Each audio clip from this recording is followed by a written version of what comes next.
أعوذ بالله من الشيطان الرجيم. بسم الله الرحمن الرحيم. قال فما خطبكم أيها المرسلون؟ قالوا إنا أرسلنا إلى قوم مجرمين لنرسل عليهم حجارة من طين مسومة عند ربك للمسرفين فأخرجنا من كان فيها من المؤمنين فما وجدنا فيها غير بيت من المسلمين وتركنا فيها آية للذين يخافون العذاب الأليم. وفي موسى إذ أرسلناه إلى فرعون بسلطان مبين فتولى بركنه وقال ساحر أو مجنون فأخذناه وجنوده فنبذناهم في اليم وهو مليم.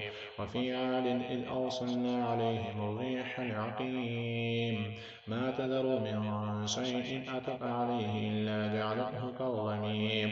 وفي ثمود إذ قيل لهم تمتعوا حتى حين فعتوا عن أمر ربهم فأخذتهم الصاعقة وهم ينظرون فما استطاعوا من قيام وما كانوا منتصرين. وقوم نوح من قبل إنهم كانوا قوما فاسقين.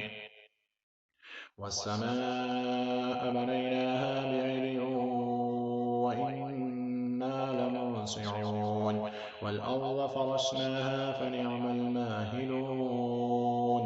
ومن كل شيء خلقنا زوجين لعلكم تذكرون.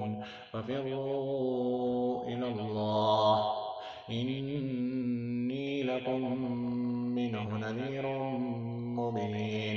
ولا تجعلوا مع الله إلها آخر إني لكم منه نذير مبين.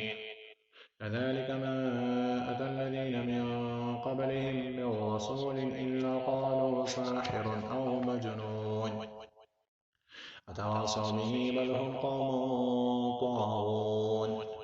فتول عنهم فما أنت بملوم وذكر فإن الذكرى تنفع المؤمنين. وما خلقت الجن والإنس إلا ليعبدون ما أريد منهم من رزق وما أريد أن يطعمون إن الله هو الرزاق ذو القوة المتين. فإن للذين ظلموا ذنوبا مثل ذنوب أصحابهم فلا يستعجلون. فويل للذين كفروا من يومهم الذي كانوا يوعدون. صدق الله